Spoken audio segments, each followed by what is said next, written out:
Olá pessoal, sejam bem-vindos então aqui ao Vencendo Concursos. Trataremos a respeito do tema, da matéria Noções de Direito Administrativo. E a parte de Noções de Direito Administrativo, basicamente, é entender como funciona o regime jurídico administrativo.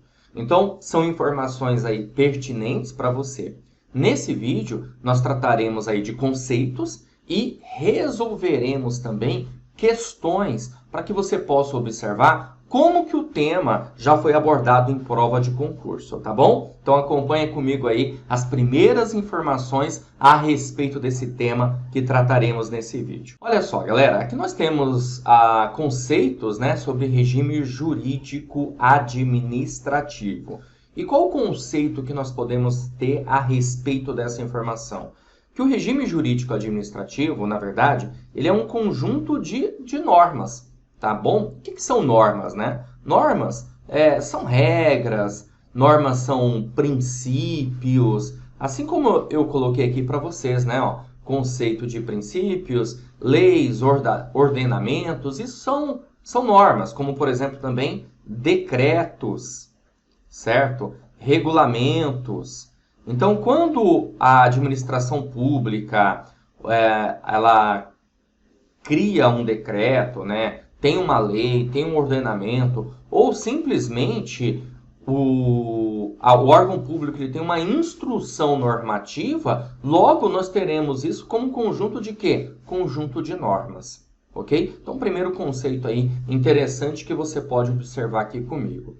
E claro que tudo isso, essas normas, esses princípios, essas leis que eu comentei para vocês, vai definir o quê? O sistema jurídico. E o sistema jurídico aqui tem um conceito para vocês também, conjunto de normas que disciplinam as relações jurídicas firmadas pelos sujeitos de uma sociedade. Vale lembrar, que esses sujeitos de uma sociedade aqui pode ser pessoa física, pessoa jurídica, e a pessoa jurídica, que no caso pode ser uma pessoa jurídica pública, pode ser uma pessoa jurídica privada, tudo bem? Então veja, conjunto de normas que vai disciplinar, vai criar, como eu falei para vocês, regras, determinações, ordenamentos, e aí, consequentemente, vai se firmar entre os sujeitos, que a gente pode pensar como uma ideia de acordo, como uma ideia de contrato que existirá entre as partes, tudo bem? E aí, nesse caso, esse sistema jurídico, ele se divide em duas partes. O regime jurídico, como eu coloquei aqui, divide-se em regime jurídico público, então nós vamos ter aqui, regime jurídico público, tá? E regime jurídico de direito privado. Então, veja, para ficar bem claro para você, O regime jurídico divide-se de duas formas, de duas partes. Regime jurídico de direito público e regime jurídico de direito privado. Tudo bem? Beleza? Então, os primeiros conceitos aqui a respeito do regime jurídico administrativo. Ok?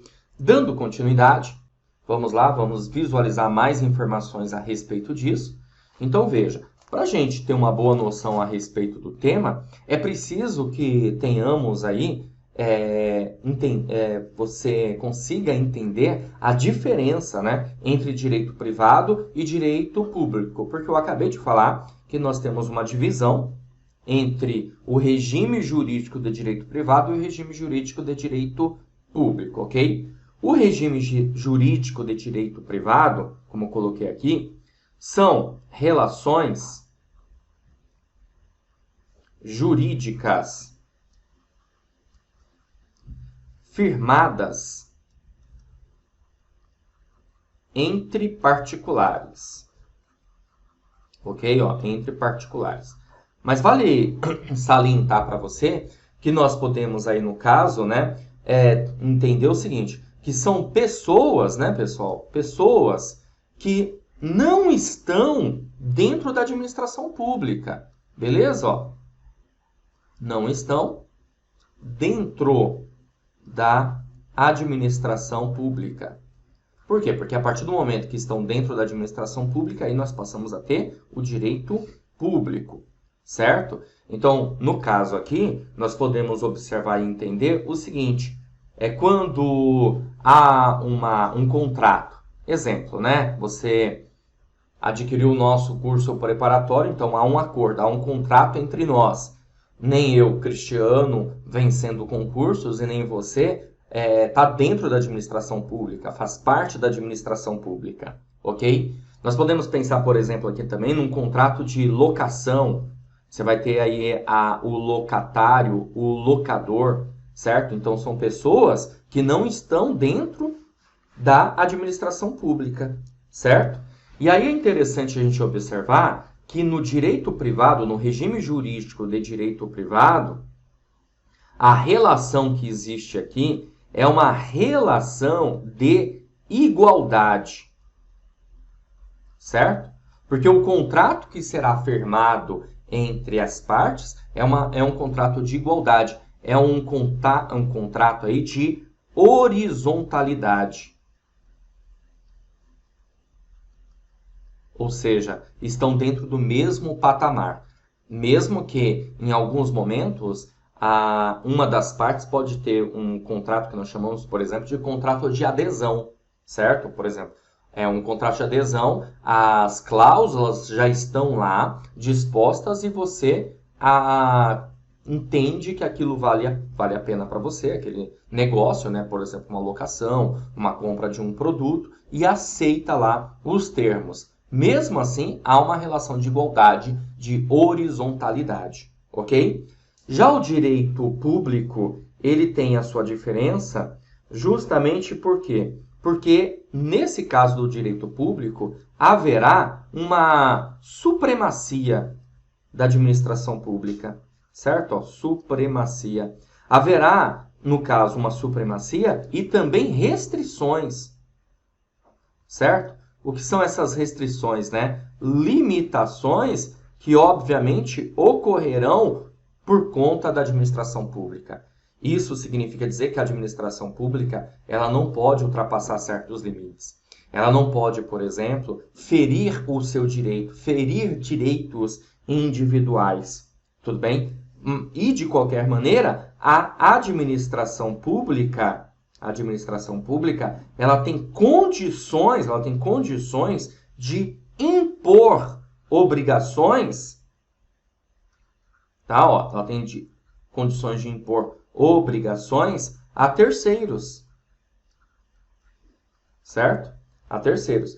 E aí, uma coisa interessante para a gente observar a diferença é o seguinte, é que na administração pública, a relação aqui, ela vai ser uma relação vertical. Então, há verticalidade, certo? Verticalidade justamente por quê? Porque a administração pública ela pode impor obrigações. A administração pública ela tem o poder coercitivo numa relação, ok? Por exemplo, a gente pode pensar no princípio da supremacia do interesse público sobre o privado. Quando a administração pública ela utiliza ali o seu poder coercitivo, certo? No caso da desapropriação, imagina que sempre a gente tem que levar em consideração o interesse público, certo? Agora, no caso de restrições, a administração pública ela não pode contratar pessoas sem concurso público, pelo menos na via de regra. Então, uma contratação de pessoal entra aqui no que a gente entende de restrições, de limitações. A administração pública precisa de produtos, serviços, obras, vai precisar do quê? Vai precisar de licitação. Então, isso entra dentro da parte aqui de restrições, de limitações da administração pública. Diferentemente da iniciativa privada, que tem condições, por exemplo, de fazer negócios, sem precisar, evidentemente, de uma licitação, certo? E nem precisa abrir concurso público para contratar pessoas. Tem lá a sua liberdade, podemos dizer assim. Já a administração pública, nesse caso, não, ok? Bom, o Estado, ele pode, inclusive, até alterar contratos, né? Por quê? percebendo a necessidade de fazer essa alteração no sentido de obter o interesse público sobre o privado, ok? Acredito eu que você conseguiu aí compreender a diferença entre direito privado e direito público que nós temos dentro do regime jurídico.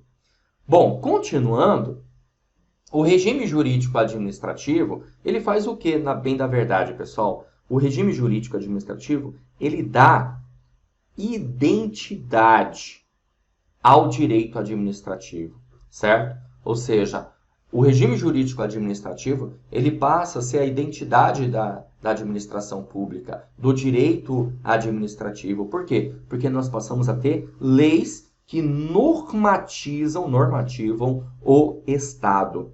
Essas leis que normatizam o Estado, pessoal, podem ser legislações, sejam elas federais, né? Claro, estaduais ou municipais.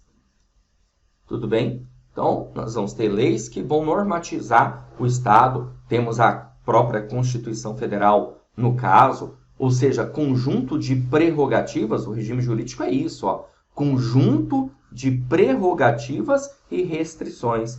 As prerrogativas é justamente aquilo que a administração pode fazer. E as restrições, as limitações, como eu falei para você. Exemplo aí, contratos, né? Contratar pessoas, contratar serviços, ok?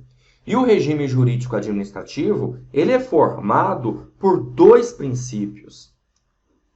Quais são esses princípios? Nós temos aqui, ó, o princípio da supremacia do interesse público sobre o privado e o princípio da indisponibilidade do interesse público, certo? Então, ele é formado por esses dois princípios. Mas vale lembrar aqui para você, que pode ser tema até da sua prova, né? Que o princípio da indisponibilidade aqui do interesse público, para alguns, é até entendido como o princípio aqui da legalidade, certo? Portanto, se cair assim na sua prova, princípio da supremacia do interesse público sobre o privado e princípio da legalidade, tudo bem, sem problemas, ok? Vamos lá, dando continuidade, nós podemos aqui compreender um pouco mais a respeito do princípio da supremacia do interesse público sobre o privado. E quando nos atentamos a respeito desse princípio, entendemos o seguinte, que a administração pública, ela tem o quê? Certos poderes. Poderes esses que podemos entender como poderes especiais do Estado. Agora, claro, né, você precisa de exemplos para entender melhor a respeito desse assunto. Como, por exemplo, quando a administração pública tem o poder de emitir ordens. Certo? É um poder especial, é uma capacidade especial do Estado. A administração pública tem poder de impor sanções, ok? Sanções, como a gente pode entender como penalidades, multas, ok? Então, existem algumas capacidades especiais da parte da administração pública. Esses poderes, essas capacidades especiais, normalmente podem ser chamados aí de poder de império, ok? Poder de império. Por exemplo, ninguém pode entrar na sua casa sem a sua permissão, correto? Agora, no caso da administração pública, a administração pública tem esse poder. Ela pode entrar na sua casa sem a sua permissão, desde, claro, que tenha todo um regramento para isso, evidentemente. Tá certo? Por exemplo, você pode estar numa estrada, numa rodovia e ser parado ali pela polícia rodoviária. Ela pode solicitar ali os seus documentos, ela pode averiguar ali o veículo, tudo bem? Ou seja, é um poder, uma capacidade especial do Estado, tudo bem?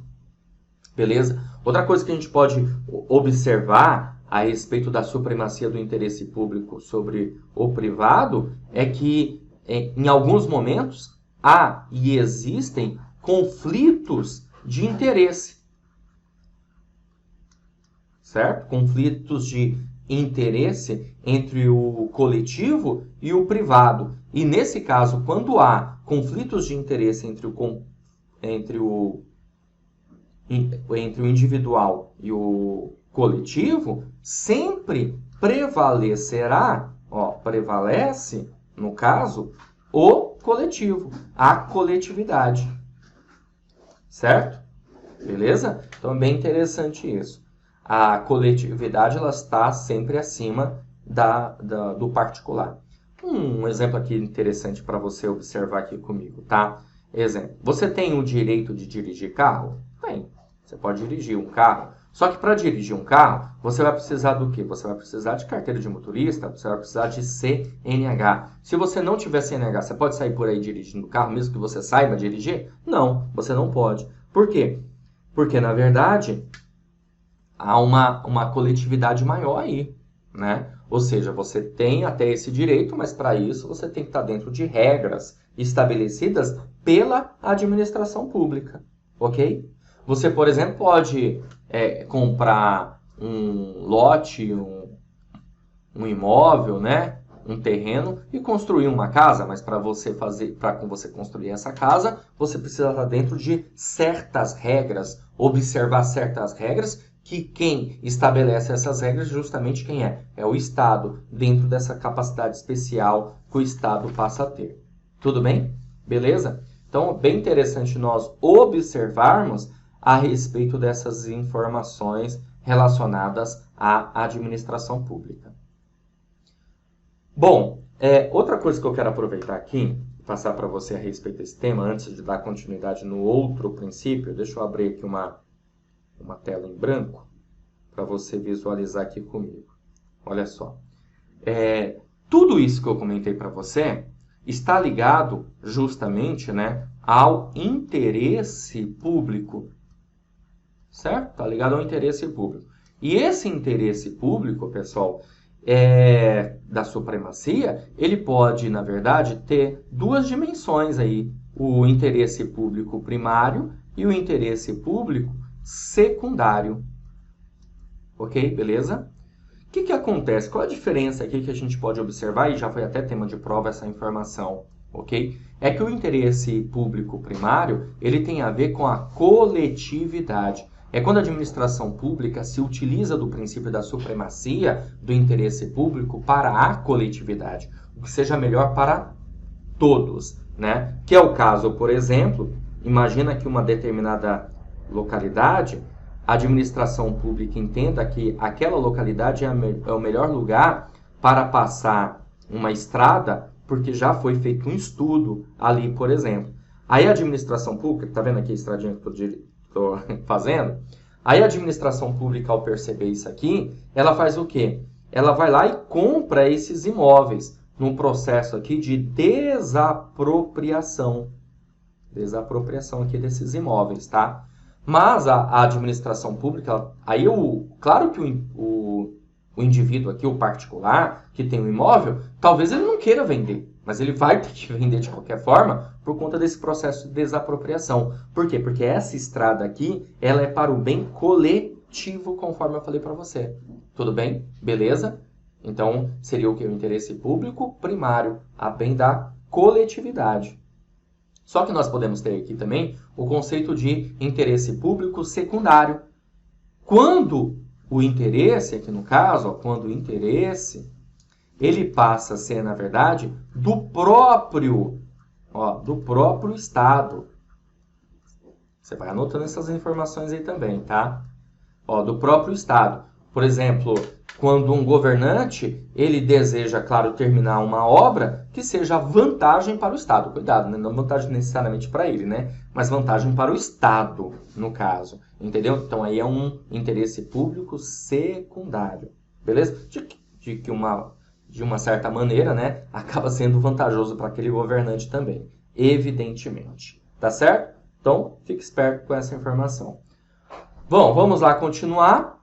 Precisamos também tratar aqui de um outro princípio, chamado o princípio da indisponibilidade do interesse público, tá? A indisponibilidade do interesse público vai fazer com que a administração pública tenha certas limitações e restrições especiais.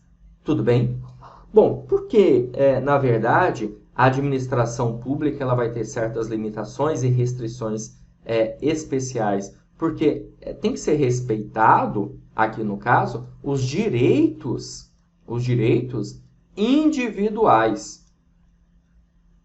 Tá? Os direitos individuais eles precisam ser respeitados. O Estado ele deve proteger, no caso, a coletividade, mas os direitos individuais precisam também ser respeitados. E aí entra a parte da limitação da administração pública. Vale até fazer um pequeno histórico aqui para você. Por que esse princípio é importante, pessoal? Porque aqui a gente pode pensar lá naquela ideia do poder do império que eu comentei para você. Só que é o seguinte, antigamente a administração pública ela fazia o que bem entendia, né? Vamos pensar dessa forma e que realmente acontecia. A administração pública ela não respeitava os direitos individuais e passava por cima. Ou seja, aquilo que era seu deixava de ser seu por quê? Porque o imperador, o rei, o monarca, seja quem for, tomava conta. Certo? Ou seja, não existia a diferença da coisa pública para a coisa privada. O que nós chamamos, na verdade, até vou colocar aqui para você, de administração pública patrimonialista. Patrimonialista. Certo? Ou seja, quando a administração pública, a bem da verdade, ela fazia algo que ela só era vantajoso para ela, a administração pública. De novo, vou colocar aqui para você guardar essa informação, tá? A ausência da diferença, tá? Entre a coisa pública e a coisa privada. Tudo bem? O soberano, ele fazia exatamente tudo o que ele queria, certo? Ele passava por cima dos direitos individuais nesse caso, tudo bem? Aquilo que era da pessoa passava a ser da administração pública sem nenhuma contrapartida, ok? Beleza? Simplesmente tomava do indivíduo. Então, logo, o princípio da indisponibilidade do interesse público é porque justamente a administração pública tem certas limitações, certas restrições que precisam ser levadas em consideração, ok? Bom, pessoal, temos aqui um conceito, inclusive um pouco mais amplo, a respeito do regime jurídico, que é chamado de regime jurídico da administração. Então, toma cuidado, tá? Porque existe o termo, né? Regime jurídico administrativo e existe o termo regime jurídico da administração. Esse conceito de regime jurídico da administração, ele é um conceito mais amplo. E por que ele é mais amplo? Acompanha aí comigo. Porque, na verdade, ele envolve todo o tipo, tá, de regime jurídico. Ok? E quando eu falo que ele envolve todo tipo de regime jurídico, tudo que consegue ser aplicável, né? Aplicável à administração. Tá certo? Isso significa dizer que nós temos aqui uma simultaneidade do regime jurídico público e regime jurídico privado. Porque é interessante, porque a administração pública, ela também, em alguns momentos, ela se utiliza do regime jurídico público. Em que momentos? Por exemplo, a administração pública, ela precisa comprar alguma coisa, então ela vai comprar de acordo com as normas comerciais, por exemplo. Então ela está se utilizando do quê? Do regime jurídico, do direito público, de acordo com as regras comerciais que são válidas para os não da administração pública. Então, de uma certa maneira, a administração pública também se utiliza do regime jurídico de direito público. E quando nós temos esse conceito, passamos a ter o regime jurídico da administração, quando envolve todo o regime jurídico. Ok? Beleza? Então, interessante observarmos essas informações, ok? Dando continuidade, nós temos certas normas. E aí é interessante porque as normas, elas estão dentro aí de ideias de regras, de princípios. Porém, existe uma diferença entre regras e princípios, que eu quero que você visualize aqui comigo. Olha só, regras. O que são regras, pessoal? Regras são determinações. Então, regras são determinações ou comandos legais, tá? São determinações ou comandos legais. Por exemplo, quando a administração pública, né, ela cria aí uma ideia de proibição, né? Ó, é proibido tal coisa. Então, ela está criando o quê? Uma regra, certo? As regras, elas são objetivas. Ou pelo menos, né, via de regra, são objetivas, ok? Por quê? Porque está lá exposto, explícito, está escrito, ok? Ó, um comando legal, uma determinação, não faz aquilo ou faça aquilo, certo? Quando você tem ali um dever, quando você tem uma proibição, eu coloquei aqui proibição, mas também vamos pensar no dever, né? Então, nós passamos a ter o quê? Regras, ok? E os princípios? Os princípios, eles são mais, na verdade, subjetivos, ok? Os princípios são comandos também, só que são comandos gerais, diferentemente das regras, que são comandos legais, ok? Por quê? Porque há, muitas vezes, toda uma ponderação dentro da ideia dos princípios. E os princípios, eles vão ajudar a interpretar, tudo bem, as normas jurídicas. As normas jurídicas, elas são interpretadas muitas vezes por conta dos princípios existentes. Tudo bem? Beleza? E aí, nesse caso, pessoal, nós vamos ter princípios que são expressos, tudo bem? Ó? Temos princípios que são expressos e princípios que são implícitos. Certo? Beleza? Princípios expressos e princípios implícitos. Mas antes de eu dar continuidade, quero que visualizar se você realmente entendeu o que eu acabei de passar para você de informação. Então, nós temos dentro do regime jurídico da administração a ideia de normas, e as normas aí nós temos as regras e os princípios. Diferenças entre regras e princípios. Regras são comandos legais, são determinações que estão lá escritos como uma proibição, um dever, e princípios são mais subjetivos. Por quê? Porque eles vão contribuir para interpretar normas jurídicas. Dentro dos princípios, nós temos os expressos e temos os implícitos, ok? Então vamos lá, vamos dar continuidade para que possamos entender a diferença entre princípios expressos e princípios implícitos. Acompanhe aí comigo. Olha só, galera. Os princípios... Deixa eu só trocar aqui de caneta, fica melhor. Os princípios expressos. Ó, princípios expressos ocorrem quando a própria Constituição Federal ou leis explicitam aquele princípio. Tudo bem? Exemplo, o artigo 37 da Constituição Federal, ele, lá no seu caput, ele vai informar quais são os princípios da administração pública. Que nós temos lá o LIMP, a legalidade, a impessoalidade, a moralidade, a publicidade e a eficiência. Ou seja, o LIMP, legalidade, impessoalidade, moralidade, publicidade e eficiência, que posteriormente nós vamos estudar esses princípios de uma maneira mais detalhada, eles são princípios expressos. Por quê? Porque eles constam lá na Constituição Federal e a própria Constituição Federal vai falar que são princípios, ok? Ou leis, como por exemplo a Lei 8.666/93, que é a lei de licitação, né? Que vai falar também a respeito lá dos princípios, de maneira bastante expressa. Então não tem muito o que fazer, né? Ou seja, é simples, se você for observar aqui comigo.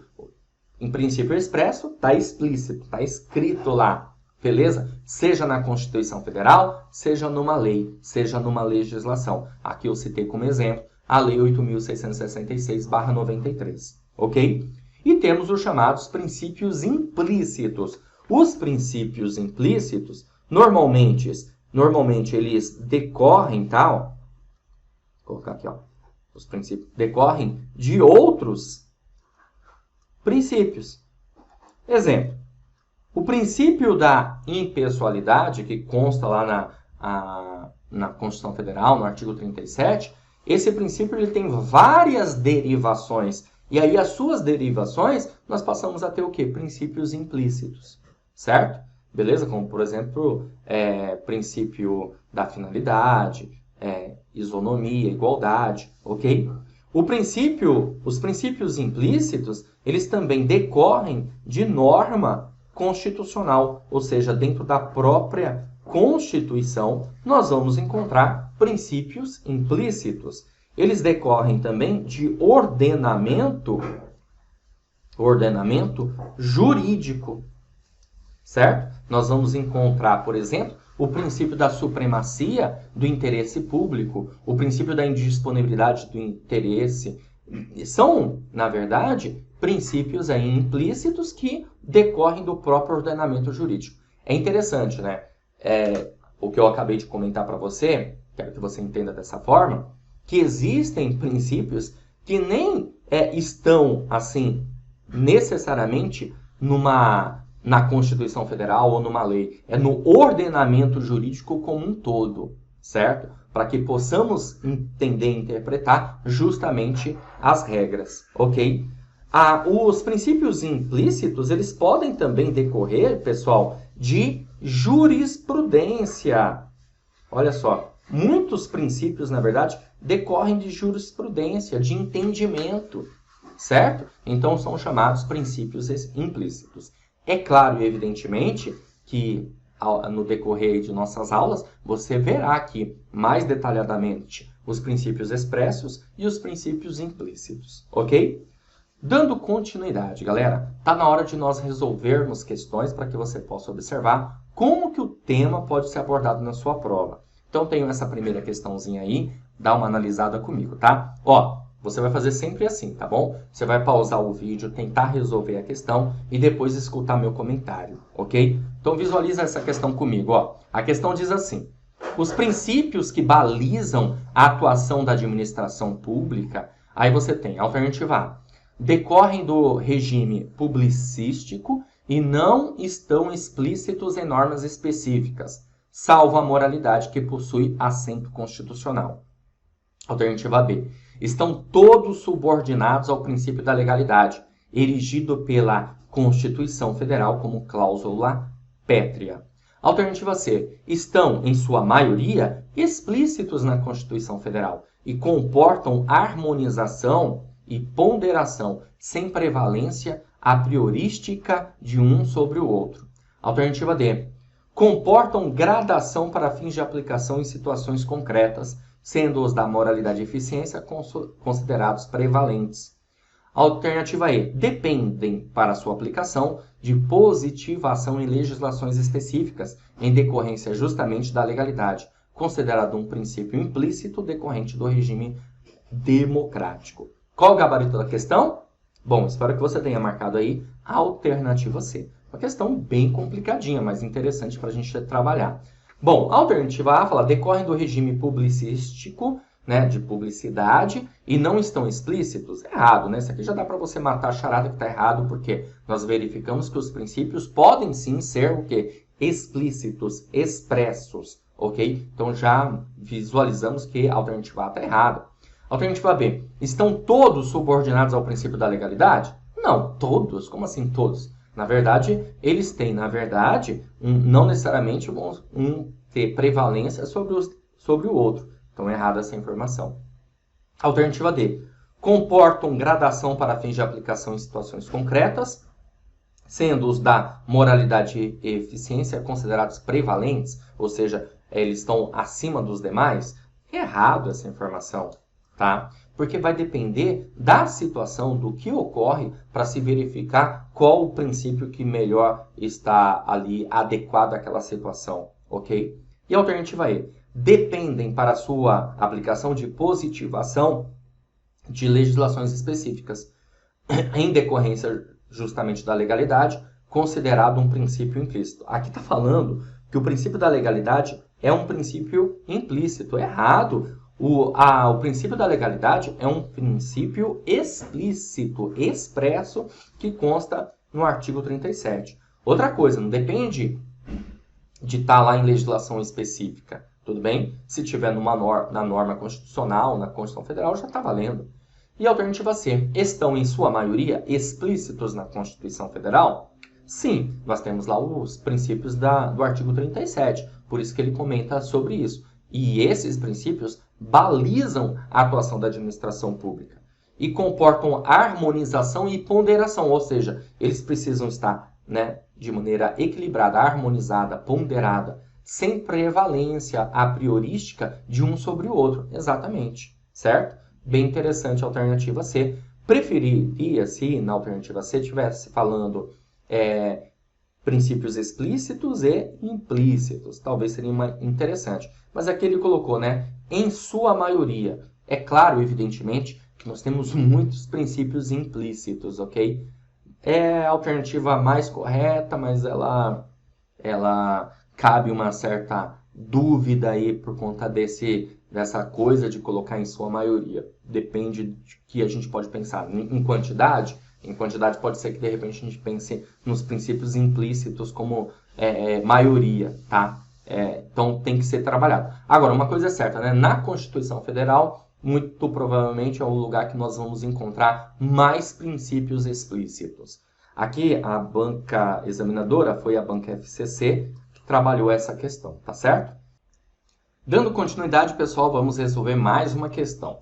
Essa questão é de 2019, da banca VUNESP, tá? A questão diz assim: a Câmara de um município do interior de São Paulo aprova, em 31 de dezembro de 2017, lei destinando verbas públicas para o custeio de evento cultural de caráter privado, realizado anualmente por empresa da família de um grande produtor rural que já foi prefeito do município. Eita, peraí, deixa eu grifar isso aqui para você, chamar a sua atenção, tá? Que ele fala assim, ó, realizado anualmente por empresa da família de um grande produtor rural que já foi prefeito do município. Essa lei mostra ser incompatível com o interesse público, verdade, né? E com o princípio é incompatível com o interesse público. Por quê? Porque ele está destinando verbas públicas a realizar um evento cultural de caráter privado. Tá vendo aqui? Beleza. Aí vamos lá. Da eficiência, alternativa B, motivação, segurança jurídica, impessoalidade ou publicidade? O gabarito da nossa questão, pessoal, é a alternativa D, impessoalidade. Por quê? Professor, a gente não trabalhou isso ainda, mas dá para já tirar alguns conceitos referentes a isso, tá? A impessoalidade, ela vai tratar do quê? Que a administração pública, as regras, são válidas para todos. A administração pública, ela é impessoal. E na administração pública não se pode ter autopromoção. Alguém se autopromover, alguém ter vantagem nos demais. Então, no caso aqui, você vê que o evento é de caráter privado. Se o evento é de caráter privado, ele está ferindo, além do interesse público, ele está ferindo a impessoalidade. Tá bom? A impessoalidade, a administração pública, ela é impessoal. Então, ela vai fazer alguma coisa, para todos. Ok? Continuando. Vamos lá, temos mais uma questão aqui para resolver, uma questão também de 2019, da banca VUNESP, que diz assim: o interesse público pode ser classificado em primário e secundário. Olha só que legal, nós verificamos isso na nossa aula, tá? Sendo correto afirmar que, alternativa A, o interesse público secundário pode ser compreendido como interesse da coletividade. Alternativa B, quando a administração invocar o interesse público primário, este tem que ter como finalidade atingir o interesse público secundário, ou seja, aquele sempre deve ser instrumental para atingir este. Alternativa C. O interesse público primário decorre do fato de que o Estado também é uma pessoa jurídica que pode ter interesses próprios e particulares. Alternativa D. O interesse público primário tem cunho patrimonial. E alternativa E. O interesse público primário é o verdadeiro interesse a que se destina a administração pública, pois este alcança o interesse da coletividade e possui supremacia sobre o particular. Pessoal, o gabarito da nossa questão é alternativa E. Maravilha, né? Alternativa E é o nosso gabarito. Vamos ver porque as demais estão erradas, né? Alternativa A diz: o interesse público secundário pode ser compreendido como interesse da coletividade? Não. O secundário é o interesse do próprio Estado. Interesse da coletividade é interesse público primário, ok? Alternativa B. Quando a administração invoca o interesse público primário, este tem que ter como finalidade atingir o interesse público secundário. Não necessariamente. O interesse público tem que atingir a coletividade. Alternativa C. O interesse público primário decorre do fato de que o Estado também é uma pessoa jurídica que pode ter interesses próprios particulares. Não tem nada. Aqui seria, na verdade, interesse público secundário. A banca examinadora trocou aqui, né? Alternativa D. O interesse público primário tem cunho patrimonial? Não.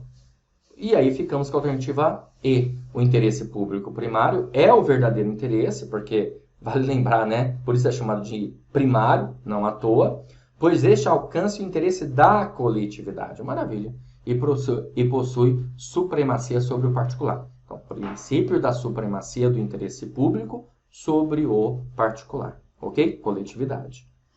Próxima questão, questão número 4. O princípio da supremacia do interesse público. Alternativa A. Informa toda a atuação da administração pública e se sobrepõe a todos os demais princípios e a todo e qualquer interesse individual. Alternativa B. Está presente na elaboração da lei e no exercício da função administrativa. Esta que sempre deve visar ao interesse público. Alternativa C.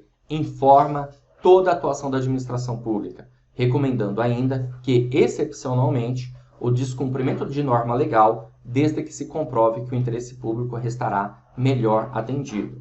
Alternativa D.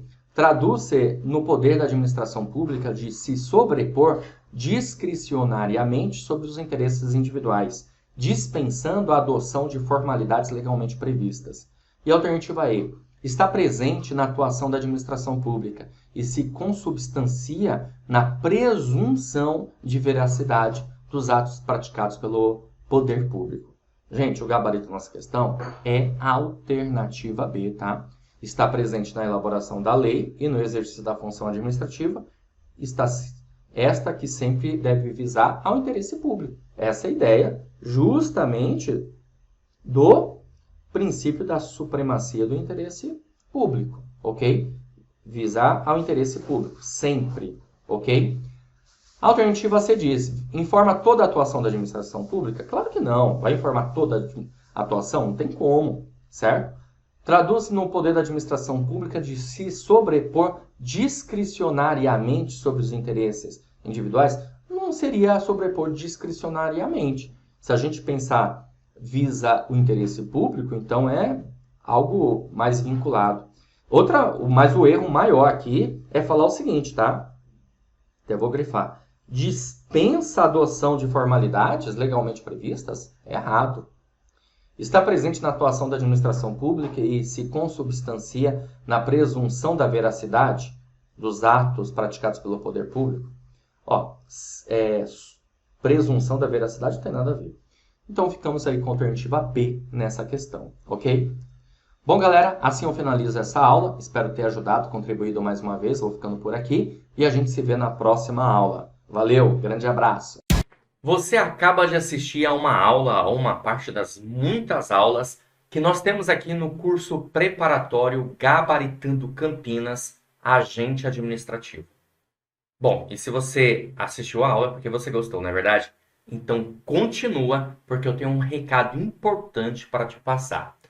Nós aqui do Vencendo Concursos montamos o curso online preparatório completo, onde você vai ter todas as matérias necessárias para ser aprovado no próximo concurso aí de Campinas para agente administrativo. Um concurso maravilhoso, fantástico, que no último edital chamou 1.000 pessoas. Então, nós acreditamos muito que, obviamente, no próximo também teremos um número bastante expressivo. Mas sabemos que a concorrência é grande e que você, claro, precisa se preparar adequadamente. Por isso, eu quero apresentar aqui para vocês o curso preparatório Agente Administrativo aí de Campinas, com todas as vantagens aí necessárias para você ser aprovado. Olha só, você vai ter um curso online, acesso imediato. A primeira grande vantagem é essa: adquirir o curso preparatório, recebe no seu e-mail os dados de acesso, tudo bem? E já começa a navegar na plataforma com a gente. Você vai ter acesso ilimitado, ou seja, poderá assistir às aulas quantas vezes quiser. O acesso, a priori, é um acesso de 1 ano, porém, se por acaso o concurso edital demorar mais um pouco, alguma coisa assim, nós prorrogamos esse prazo para você, tá? Você vai ter teoria e questões comentadas, aliás, gente, na boa, hein? Centenas de questões comentadas pelos nossos professores e isso faz toda a diferença. Além disso, material em PDF das aulas. Então, os professores gravaram as aulas, nós transformamos os slides em PDF para que você possa ter um complemento, um material de apoio, tudo bem? Além disso, você vai receber uma série de bônus. Olha só esses bônus aqui, gente. Dá uma olhada. Ó, redação corrigida. Você vai ter direito a 2 redações corrigidas aí, tá? Lembrando que essas redações corrigidas, elas serão após o edital, tá? Então, quando o edital for publicado, nós ofereceremos aí para vocês 2 redações corrigidas, marcaremos as datas, tudo certinho. Essas redações corrigidas, elas são individuais. Então, você encaminha a redação e nossos professores especialistas na área vão corrigir para você, mostrar onde você precisa melhorar. Então, realmente é algo fantástico que você não encontra por aí, tá bom? Além disso, você também terá direito a caderno de questões. Pessoal, são questões gabaritadas aí para você treinar e treinar muito. Milhares de questões aqui gabaritadas, certo? Para você treinar. Isso também faz uma diferença gigantesca. Você vai ter direito também a 2 simulados. Vamos aplicar 2 simulados, lembrando que esses simulados, eles são comentados aí pelos professores e eles ocorrerão após publicação do edital também, tá? E aí, claro, nós vamos fazer uma programação para que esses simulados ocorram. E por fim, mais um bônus aqui é a revisão de véspera, que nós vamos fazer para esse concurso. Olha que maravilha, hein? Olha só o valor desse curso, gente. Valor de lançamento, hein? De R$ 697 por apenas R$ 297 ou 12 vezes de R$ 29,65. É isso mesmo que você ouviu. Você vai pagar apenas, caso queira parcelar, R$ 29,65. Com todo respeito, o que você compra hoje em dia com R$ 29,65, hein? Você não compra um lanche, você não compra uma pizza. Então, se você economizar uma pizza por mês, por exemplo, você paga o curso preparatório. Por que eu estou dizendo isso? Porque aqui na minha casa nós temos o costume de comprar pelo menos uma pizza por semana. Então, se eu fosse prestar esse concurso, estou com dinheiro apertado, eu economizaria em alguma coisa, né? Deixaria de ter algo que eu estou acostumado para comprar o curso, obviamente. Faz parte, é um processo, o sacrifício de você até mesmo adquirir o curso preparatório, se for o caso, se for esse o seu caso, já é catalisador, impulsionador para você estudar com afinco. Vai por mim, tá certo? Então, valor do curso super, mega acessível para você adquirir. Como que você vai fazer para adquirir o curso preparatório? Abaixo desse vídeo, na barra de descrição ou na barra de comentários, vai ter um link. Você vai clicar nesse link e vai ser redirecionado à página do curso. Lá vai encontrar todas as informações necessárias, tudo bem? E aí vai ter um botãozinho amarelo lá no meio, é só clicar nesse botão, preencher seus dados, escolher a forma de pagamento e pronto, vai começar a estudar aqui com a gente no Vencendo Concursos. Mas se você tiver alguma dúvida, lá na página do curso tem um chat online. É só você mandar sua dúvida por lá e um dos nossos consultores vai te atender e vai sanar suas dúvidas relacionadas ao curso preparatório e ao concurso também. ou você pode chamar também pela central do WhatsApp, tá aí o número 11 97465 6052. Show de bola? Então é isso, gente. Eu vou ficando por aqui. Um grande abraço para vocês, tá? A gente se vê dentro da plataforma, hein? Então, ó, já clica no link aí, já faz a sua matrícula e inicie seus estudos aqui com a gente no Vencendo Concursos, porque aqui você vence. Valeu, grande abraço!